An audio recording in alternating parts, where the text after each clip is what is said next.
guy, Nerd Slayer Studios. I've never seen these videos before. He did a Death of Smite video. Holy is this his intro?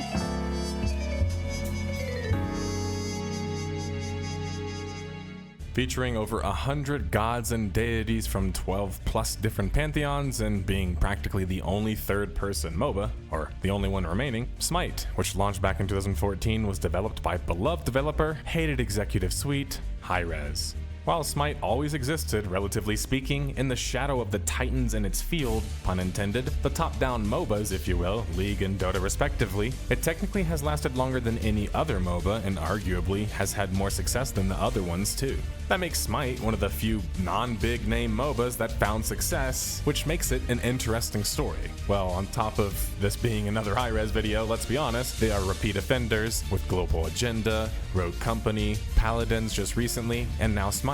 And they are quite popular on the series for not the best reasons. Smite's success, though, was obtained against the odds and in spite of so many of the things working against the game and, well, company. But sadly, because Smite is being talked about in the series for this episode, you know it's been either moved to maintenance mode or is soon to be facing the chopping block, which the former just recently happened as of a month ago of the video launch in 2025. Worse, for Smite 1 at least, a sequel was released, which effectively means that the development team has fully moved on. But this is the Death of a Game series, detectives, and most of you know that, but let me cook. Yes, chef. Say it back! It's a series where you choose a dead or dying gamer company and try to find the largest contributing factors to its death, failure, or shifting to the bench by utilizing a timeline of events where we pick up various clues along the way, all culminating in a final deduction, every detective's favorite moment, where we crack the case. If you stay tuned to the very end, you can get a hint on what the next case is going to be about too. Well, detectives, Smite 1 was only recently put into maintenance mode, so this case is quite fresh. So choose your god from 130 of them, I might add, and choose your lane, and let's slay the enemy titan. The story begins, well, ironically, the story begins pretty much the same as the Paladin story does, but we won't spend too much time talking about that or Overwatch. The other episode did a lot of that, don't worry. But Hi-Rez, a company located in Georgia and holding a strong 2.2 company rating on Google, despite their negative reputation, at one point had a more positive reputation of being known as being a developer who could make fun games, just not being able to manage them very well. Following the mishandling and slowing down of their hit Global Agenda, a sci-fi MMORPG FPS, Hi-Rez would go back to the drawing board and begin working on a project that would go by the name of Aurum. What would start as a sci-fi project to pay homage to Global Agenda, which is one of my favorite games I might add, would eventually become fantasy. And during this time, Project Aurum would eventually fork off into two different projects, following different trends of the time. And yeah, yes, that's also true about Paladins, because Team Fortress 2 came way before Overwatch or Paladins. I mean, come on guys. The second Project Fork was none other than the subject of this video, Smite, featuring gods and deities from multiple different pantheons such as the Arthurian legends, Babylonian, Celtic, and more. Smite would mimic the classic MOBA gameplay style with its main mode, Conquest, with 3 lanes and their pushing creeps, 5 versus 5, a jungle with various buff-holding creeps, and of course towers and a titan that must be defeated to win. The main differences with Smite being, of course, the third-person camera and gameplay, and the fact that it utilized well-known characters of history and legend. The third-person gameplay would allow for near shooter-like combat for certain characters and fast-paced action combat for just about everybody else. This introduced a whole new potential audience who was more familiar with this type of combat and approach. Something I need to acknowledge, and this is where I will admit a L from a previous video, in fact just the recent Paladins one, after speaking to some former Hi-Rez developers. I really hope you guys land on your feet by the way, but I neglected to mention that Paladins was made using UE3, aka Unreal Engine 3. That's because I was going to mention it in this video, because Smite, a game set to be playable in just a few years at the time of the timeline, was being built with an engine that was already 8 years old. In their defense, UE4 wouldn't launch fully until 2014, though it was already accessible by a couple developers in early access from 2012.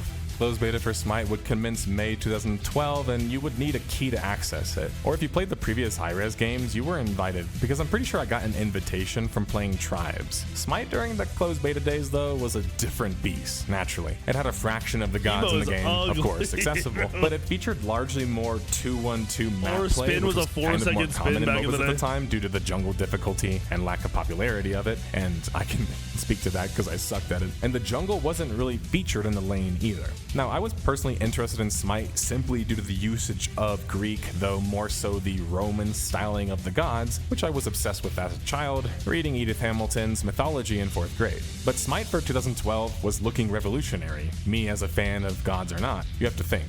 Paragon, the other well-known but short-lived third-person MOBA, came out in like 2016. That was a whole 4 years later. There wasn't really anything like it, unlike what Paladins would become in many other high-res projects. Smite was unique. The third-person angle was something new and exciting, and it wasn't just a gimmick, especially after Paladins removed their third-person mode. Open beta for Smite would take place in January of 2013 and would be most people's first time playing the game.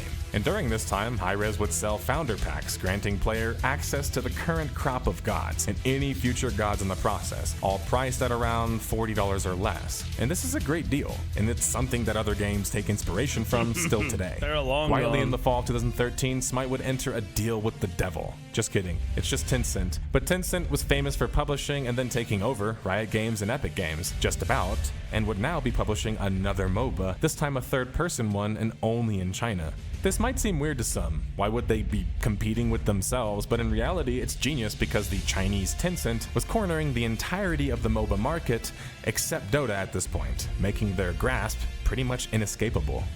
Smite would launch on Windows March 25th, 2014 and would receive quite positive reviews from even major review outlets, managing to score an 80 out of 100 from 21 different major critics on aggregate review website Metacritic. For example, Leah B. Jackson of IGN gave the game an 8.5 out of 10 and stated that its unique camera angle alone was enough to set the game apart, and yet there was even more to enjoy and appreciate, such as the variety and look of the gods and the polish of the map. Season 1 for Smite would start May 2014 and would feature the ranked mode for the game, which would feature a true skill style system instead of your typical win-loss system. Conquest was the game's standard mode, common in most MOBAs, but something unique in Smite, and arguably one of their coolest aspects, was that besides the setting and characters, was that the fact that the game actually had some pretty good side modes, providing alternate play to the 5 vs 5 mode, Conquest. Joust, for example, was a fan-favorite 3 vs 3 map that focused more on the action with only one lane and would be introduced during this time. Arguably, the side modes in Smite are more famous than the main mode, partly due to their unique gameplay offered by comparison, and other in part due to them being largely unique to Smite, and not a copy from some other game or the parent genre. A free-to-play game, Smite, won, a few months after its launch would already claim 4 million players. Now this wasn't their active player base, but it was still impressive. Smite would even team up with Level Up Games in Latin America and would help increase that number, however. Smite's first World Championship would take place in 2015 in the spring and would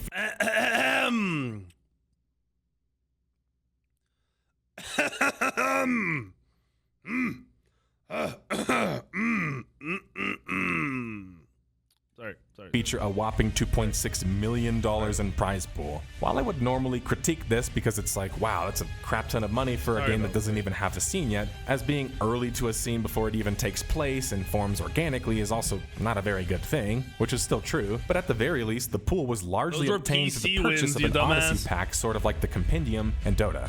This would allow for the sales to contribute to the prize pool, which is why it was so significant already. Idiot. There's an argument to be made. If Smite could succeed as an esport, they would be able to attract more players to their game and thus more revenue. However, if they spent too much time, money, and resources on a scene that nobody watched or cared about, it could all be for naught.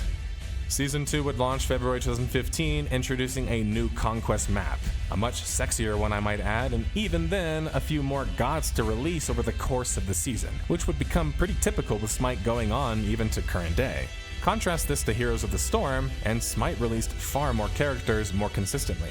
Smite's brother, Paladins, would launch August 2015, and I only mention it because Hi-Rez wasn't a big company, and they were having to split their resources to chase more trends, or in Paladins' case, at least initially, try their own unique attempts at a genre, kind of like with Smite. But Hi-Rez never really seemed to scale up to expectations, and remained a rather small company.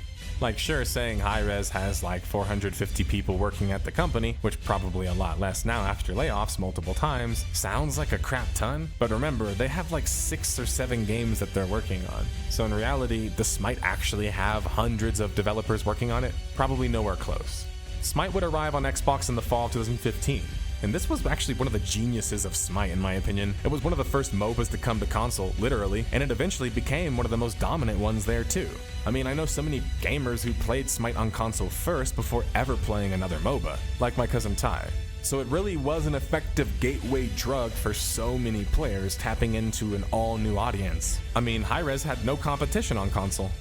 Hi-Rez would launch Smite 1 on Steam. Realistically, Hi-Rez still has no competition on console, and they aren't capitalizing whatsoever. September 2015, and at this point, we can track their population data, where they would hit an impressive 19,957 peak players, which wasn't bad for a little brother MOBA. Smite developing a presence on Steam was crucial, because not only did it have no competition there besides Dota 2, though to be clear that's not really competition because it was orders of magnitude bigger. Like Smite boasts like 20k players, Dota had closer to 1 million. But anyway, Season 3 would follow shortly after, introducing a new Joust map and a slew of new gods. Smite would keep introducing new gods every year, ranging from new pantheons introduced, such as the Hindu gods and even like the old gods. The Hindu gods actually developed a lot of controversy though due to how they were introduced, such as Shiva being portrayed in a particular way, but also due to Hindu believers believing that they didn't really respect their gods or customs. And I mean, they have a point, sort of. I don't think Hi-Rez's focus was to put a ton of time into that, like Civilization style, though maybe they could have, and it could have given the game a little bit more story, something like League of Legends has, but they weren't really sensitive to a bunch of different cultures with a bunch of different sacred things and gods. But that wasn't really the point of Smite. It was more about being a crossover god that featured different gods, and that was kind of novel. I don't think it was meant to be a deep lore dive, though maybe that could have helped the game have a little bit more longevity or a bigger audience. While Season 4 was starting for Smite, February 2017, the game was celebrating 20 million players as a milestone. Smite was slowly climbing to a major multiplayer title, after becoming a cult hit.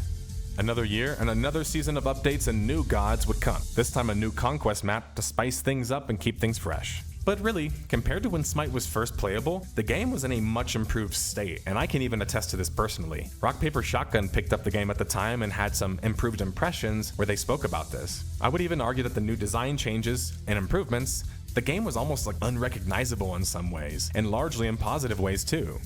Hi-Rez, in an attempt to consolidate their projects, now working on like 3 to 4 plus of them, at the same time would split into multiple studios, with Titan Forge Games taking over the reins on Smite. Hi-Rez wasn't just a private studio trying to make a living. They were trying to expand and get into like the hundreds of employees and become a major player. They were making all kinds of games and attempts at such. Mobile games, spin-off games of previous games, you name it, and acting a lot like a corporate studio. Hell, during this time, they even had begun development on a title that would become known as Divine Knockout, which was supposed to be like a third-person Smash Brothers, but it should be noted after launching later on, Divine Knockout would flop so hard that none of you have even heard of it. The amount of money and resources being wasted chasing these new trends instead of buckling down on already successful games like Smite was shocking. I mean, in 2018, Hi-Rez still seemingly had no plans to transition to the new Unreal Engine, which was UE4 at the time, which had already been out for 4 years. Now in the DOAG series, I'm always hating on the UE3 engine, and with Smite, it's no different. It adds an insane amount of delay and clunkiness to the game that kept me away from the game, to be honest, and it's something that I've always felt and despised at the same time. However, swapping engines isn't just this magical solution you can do overnight, and just by the press of a button. But when most of the negative criticism that you're getting about the game is concerning the engine, it seemed like a no-brainer to start making a transition at some point. I mean, League of Legends never stayed the same. It changed a ton graphically, gameplay-wise, and even with its engine. Putting it off just didn't really seem like a good solution, because then you're not really competitive anymore. That could be felt after Paragon came out and felt like it was a completely different world of a game. And Paragon was built with UE4, by the way. Paragon was so shit. Season 6 for Smite would take place in February of 2019. It would not only introduce the Time Wizard Merlin, it would trigger the 30 million player mark for Smite and also, according to reports, eclipse $300 million in revenue generated. Now, this is a huge number, especially for a smaller developer, but this was 1/5 of what League of Legends was making, which wasn't so bad, but that was 1/5 of what LOL was making in a single year, meaning that that number for Smite was probably up to that point. LOL was making way more than them every single year. The point being that not that Smite sucks because the other game made more money, but that it was just a lot smaller compared to League of Legends and Dota 2. And when you're constantly making new games and diverting resources, it's even harder to be competitive with the titan in your field. So many unless games you're not so really fast. interested in being competitive, but just collecting their runoff, which kind of seems to be Hi-Rez's MO more so. And to be clear, I'm speaking more of the executives and those at the top. At this point, many of the OG devs started departing the company, such as Hi-Rez's Drybear, known for his champion designs and personality. But the executives at Hi-Rez, like Stuart Chisholm, the new CEO who celebrates being a game as a servicer for some reason, and the two infamous founders, Hi-Rez Goran and Hi-Rez Todd, were still there and still making the same Is it actually them or is this troll? major decisions and acting the same exact way. They still were likely hamstringing Who was Smite that? and What's their that from? team from ever really reaching anything more than the ceiling that was just being placed on them kind of arbitrarily. Examples of this are seen with the numerous controversial departures of high-profile content creators as well as the developers, such as the ones that we already mentioned, but more like Punk Duck, Double J, and even DM Brandon. Though that last one was a much needed departure, let's be honest. Weird story, but DM Brandon actually played on my LAN team, as you can see from this footage, for early Overwatch. Though in my defense, he was a twat then and avoided any conversation with me besides just talking about how large I was, and was randomly put on my team due to last minute changes anyway. Oh, and we won the tournament. But anyway, Hi-Rez being late on payments, being against free speech reportedly about their game, and making puzzling decisions would lead to many of the content creators departing, further lowering the overall view and player count in Smite and the popularity, with all the biggest content creators now moving to Dota 2 or League of Legends instead. But worse, remember Mixer? Yeah, I know, nobody really does, but anyway, we covered it on the Death of a Game series, and it was a streaming platform that had crazy tech and had a bunch of money thrown at it, but it fizzled out in a jiffy, like a real fast jiffy, like a Jiffy Lube jiffy. Well, Hi-Rez would enter a deal with Mixer, which would be shut down within just 2 years, and this decision severely hurt both the competitive scene for Smite, which was actually kind of thriving, and its viewership, which was growing. The general popularity and marketing for Smite as a whole, since most of the content was on Mixer, a subpar platform by comparison. Is it possible to look this up? I want to see something real quick. Twitch stats, Smite game. When did he say Mixer was? I want to see what the viewership drop off was. Oh, excuse me. Mixer was not cool, bro. Mixer was shit. I think I went on that website once. I never watched a single competitive game on that when they were on there. And I was part of the scene. All right, hold on. I'm trying to see. So if I go to Smite game, I go to streams, and we're going, was this 2018? Is what? Do we know when they would have signed here? Let's do 2017 to 2018. Why can't I? What the fuck? All right, hold on. Let's try this. January 1st to, let's do 2019. Let's do 2020. Why is this website not want to fucking work? Like what? Why can't I do this? All right. This better work or be pissed. This is not fucking working. Hello. Okay, now it's working. Aha. Let's see if it works. It worked. All right. So, sorry. It's having technical difficulties. So, when did they stop streaming? Is this when they stopped streaming? It was 2019? Is this right? So, is it right here? And then this is just not competitive play. And then this is competitive play coming back. 'Cause that's what it looks like. Okay. So August 20. This is when they came back. Sorry. That's when they came back. Wait, this doesn't make any sense. It wasn't 2020, right? It was 2018. Oh, what did he just say? Twitch, and this decision severely hurt both the competitive Mixer, which would be shut down within just 2 years. And this decision severely hurt both the competitive scene for Smite, which was actually kind of thriving, and its viewership, which was growing. The general I'm trying to see what the actual fucking viewership was, bro. Because this is 2020. So when did they stop streaming competitive games? Is it here? Was this when they stopped? It must be, right? I don't know. This viewership's even low too. Yeah, but I'm not seeing when they... I mean, I guess this has 8K average, 13K average, 8K average. So is it here? Wait, hold on. Look at this. Average viewer is 24,000. into a fucking instant. No, I still get a little bit here. 10. So when was it? What the fuck? I wish I could just look up the exact date to see how bad the viewership. I mean, you can see the viewership was good back in the day. Obviously, this is years and years and years ago. I'm trying to see how bad they really fucked. Popularity and marketing for Smite as a whole, since most of the content was on Mixer, a subpar platform by comparison to Twitch in terms of reach and more. My guess is that Hi-Rez was either given a check or wanted to leverage the new platform to inflate their numbers to then get a check so they could sell the rights for SPL, aka their Pro League of Smite, to someone like YouTube or Twitch. But it was a gamble, and it didn't really work. And it was an unneeded gamble for a smaller fish trying to compete with sharks. Following the pandemic and subsequent world shutdown would be another season for Smite, this time season 7. During the pandemic, Smite would leverage people being stuck at home and actually increase in player count, reaching even higher numbers than they started with. This would be bolstered by a slew of new crossover skins in Smite, featuring the Avatar cast with Aang, Zuko, and Korra. These skins are a bit controversial because they're not actually like gods, and in a sense they kind of remove any of the style that the game has, especially like the more wacky skins in the game. I mean, Agni can literally play as a pimp who says, "Make it rain, make it rain, make it rain." And I love this. I think it actually breaks up the monotony and the tension that, exists in these competitive multiplayer games. But the obsession with crossover games and worlds more so comes from the success of games like Fortnite. Now, everyone was doing crossovers, including Smite. But to be fair, it seemed to pay off players-wise, with population jumping up to 31,000 players peak by the beginning of 2021. Smite would start facing its largest downtrend yet, starting in the fall of 2022, the culprit of this largely being the age of the game. It already was 8 years old. Its clunky engine, which was already older than some of the players playing the game, but also due to the slew of changes that were implemented that the fans just weren't enjoying.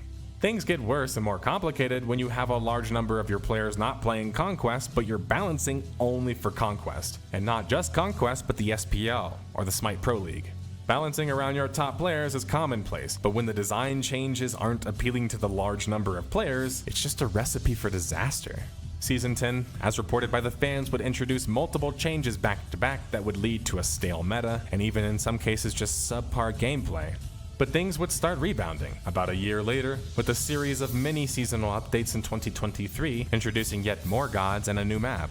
Gods had now ballooned up to an impressive over 100, and a problem started to rear its ugly head. One that Dark Ages of Camelot, an old-school virtual world pioneer we have covered before, knew quite well: crowd control, or CC, and, well, too much crowd control. Fights now in Smite had become a matter of who landed the first CC, and then subsequent fighting and CC. With so many characters being built around this and having CC themselves, one has to wonder if it was because of the limit of the game engine that they would focus more so on CC than other mechanics, perhaps just the style that Smite was kind of going for. But it was presenting problems, especially for the less experienced players who would find a tough game to break into. Smite might be handwaved by MOBA players who never played it and only played the top-down gargantuan MOBAs, but Smite is a really hard game. I can speak from personal experience and honestly just watch these top plays on screen. The level of skill to pull off some of these plays is up there, if not higher than any of the top MOBAs. It's unacceptable. We need more. Ascending to the heavens. Scylla, altered. He said it. No one's ever gonna want to hear that, but he fucking said it. Thor is here, and so is Shaheed. Triple execution. God move. However, this difficulty increase of a sort kind of made Smite a little less approachable, as it had a higher skill cap now, which made the game harder to play. I think Hi-Rez could have combated this with some more noob-friendly characters and mechanics, but with their audience being smaller already, they likely focused on just focusing on their own audience versus a new one. More restructuring would happen at Hi-Rez, and it seems like the signs were pointing to yet more shuffling behind the scenes. Hi-Rez at this point had all of their projects slowing down, with a couple just about dead or dead entirely. They were going to be really reliant on Paladins, and more so now Smite, to stay afloat as a company going forward. Hi-Rez, in a decision to keep their, although successful, especially given the circumstances, faltering competitive scene afloat, would transition the SPL to franchising. In some esports, this is either a positive or meant to be seen as a positive, I might say. But with SPL, the organizations and thus the league itself was now actually being owned by Hi-Rez themselves. They were the ones making the teams, hosting the tournaments, and designing the game, because the other pro teams had exited because it just wasn't profitable for them to remain in a scene that had such few viewers. It was just a strange situation though. But I can't hate it because the pro scene of the game was able to stay alive during this time, where players could still make money from appearances and wins. Smite's competitive scene, given the amount of players who played it and were interested in watching it, was a massive success for Smite, and this was confirmed by the executives at Hi-Rez themselves. While it's foolish to think that if you blow that up it just gets bigger and better in a linear sense, there really is a thought of what if the comp scene in Smite, to go alongside the what ifs alongside Smite itself, what if Smite had a different developer pulling the strings? More support, and simply speaking, more eyes. Many, myself included, feel that it would have been given an even more fair shake by the wider gaming population and potentially become more of a mainstream 100% hit. accurate. UE4 had come and gone, and UE5, the new big sexy engine for UE, had been around for already 2 years by 2024. To put this into context, Smite, a game from 2014, was using an engine 10 years older that now at this point was 20 years older. An engine overhaul or shift was inevitable, but many players would be betrayed by what came next and how it was implemented. Hi-Rez would announce Smite 2 January 2024, which reportedly had started in development about a year prior. While things were initially uncertain about what it would mean for Smite, one, it wasn't hard to imagine. If they had started making the game a year earlier, it could be a whole different fucking universe we live in right now. Now the focus was being shifted largely to Smite 2. Smite 1 just celebrated its 11th year, with another conquest map now reaching over 125 plus gods. The game had already been out for 10 years. That's a long, successful run. A shift was bound to happen, but people's issues came from how Hi-Rez would execute things ultimately. I mean, what a surprise, right? Smite 2, earlier than anyone would imagine, would rush, or like sprint, more like to an early access launch or alpha, whatever you want to call it, August 2024. Not only was the game early, based on people's expectations of the timeline of things, worse, people weren't really impressed by what they were experiencing yet. Now, while I think a lot of that is off base personally, because I think that the game behind all of the drama is not that bad, I do think that part of it is based on the dislike of the execution of the sequel itself. Smite 2 would require veterans of Smite 1 previous Founders Pack or not to purchase a new God Pack to earn the gods now in Smite 2 through progression as typical. This would anger many fans as they felt like their skins and gods should cross over. While I personally don't think you should have this expectation of a sequel 10 years later, remember, Smite 2 wasn't a complete game yet. It featured less than half of the original God cast, and the game, while having massive improvements because of the engine and gameplay, wasn't so obviously an upgrade. Like, sure, the graphics are improved, but overall, the graphics feel a bit more generic. I say it wasn't so obvious because the engine shift alone is unequivocally a massive change and upgrade. That's just not debatable. But not all players can interpret that or see that to the same degree, especially if they don't play the game, and if you don't explain it to them. I mean, Smite 2 was announced and launched the same year. Whether Hi-Rez was calling it an alpha or not, it was a paid launch, meaning people could spend money on a free-to-play game. There was no time to hype the game up. And all that hype quickly evaporated when Hi-Rez would put out a schedule for the upcoming gods, where they would start promising a god every week and a new god for Smite 2 uniquely every month. They would fail to deliver on their promise of the schedule ultimately and quite quickly, angering their fanbase more than had they just not promised it in the first place. The worst part, at least to me personally, is Smite 2 is actually a decent game, and I've played it. Not just the engine upgrades and overhaul, but the Smite team has actually managed to take previously boring and buggy gods that were really uninspired, just because of largely the engine in my opinion, and actually make them fun and effective. Holy shit! Why isn't this an Ares ability? But the Smite team has actually managed to take previously boring Why the fuck is this not an Ares ability? and buggy gods that were really uninspired, just because of largely He just ate an ability. Why is that not an Ares ability? the engine in my opinion, and actually make them fun and effective. This was impressive as hell to me. But with such a poor reputation staining the developers or parent company behind them, and an already rocky launch, things aren't looking good for Smite 2. And that means that things aren't looking good for Smite 1 either. Their fates are always going to be tied together. After quietly sunsetting the Nintendo Switch version in February 2025, likely due to the clunkiness of the game not fitting the platform well, which was kind of known for having seamless, smooth gameplay, Smite 2 only featured less than half of the original God cast, and was basically just being seen as an engine upgrade, which League of Legends got multiple times without having to charge for the same characters again. But again, I can't believe I'm defending Hi-Rez. The UE3 shift to UE5 was massive. It's just the way that it was handled was really bad. And I think that Hi-Rez just waited as long as humanly possible to do and initiate the shift, which was contributing to their issues. And well, their lack of ability to have open and honest dialogue about it didn't help things either. This is all made worse by the other failures surrounding the game with Hi-Rez, while essentially leaving their biggest breadwinner, Smite 1, to kind of flounder. This would all culminate in a critical negative moment in the history of both Smites. Shocking just about everyone, including their own staff. Hi-Rez would announce laying off 70+ employees and shifting all of their development focus to Smite 2 going forward. This would mean that Smite 1, alongside a few other Hi-Rez titles, would now be put into maintenance mode, with no new content on the horizon. The bad decisions of Hi-Rez had finally come home to roost. Why you gotta do this to me, bro? One of the best games of all time that nobody fucking got the real chance to play. Or the chickens came home to roost, or whatever. The sad part being, Hi-Rez executives were deleting their social media and avoiding the criticism, meanwhile firing 70 employees during the process. That's because the decision of a few can hurt many, including the players and the developers behind the game. With Smite 1 put into maintenance mode and Smite 2, with its rocky start hoping to avoid an early feature on the series, the timeline has terminated and the music is playing, which means we have solved the case or obtained enough clues so we can now solve the case during our final deduction. For those who missed the clues along the way, why did Smite 1 get placed into maintenance mode? And why did Smite 1 fail to reach the heights it could very well have? Well, Smite 2 launched and the focus was shifted ultimately. The Hi-Rez effect, which most of you know at this point, but if you don't, go watch the previous episodes. The game had like a 10+ year old engine UE3. Hi-Rez fumbled the SPL and their stream audience. This is one of the most true points ever. It's so nice when someone outside of the scene fucking says this shit. Tension, Hi-Rez decision making, and time. Now, time, we always say on the series Detectives, comes for all of us at different times. But I also wanted to mention, because I wanted people to know that with this video, my intention was to actually highlight how successful Smite was, sort of, in spite of everything around it, really.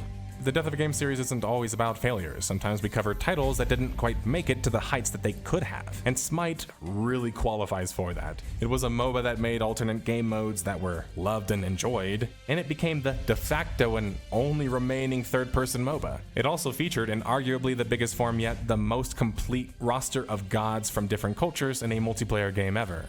Smite was pioneering in many ways, and shattered a lot of expectations. It also brought with it a whole new generation of gamers to the MOBA genre. I know dozens of players. There's nothing wrong with it. There are dozens of us. Dozens of us who discovered Smite and used it as a gateway drug to become longtime MOBA players. It was a really special game, especially for those who spent hundreds of hours playing their favorite gods. I can't help but nerd out when I think about the idea of thousands of gamers who would have otherwise never learned about any of these gods now knowing tons of gods from different cultures. And yeah, I don't want to end on too negative of a note, so I will say this. I wish Smite 2 the best, because without its success, we wouldn't have another third-person MOBA on the market, or any. And more variety and competition is good for gaming. Shadow calling it quits here, leaving refreshed Wolverine and Narrel to finish off the remaining tank. My God, Shadow, that was legendary.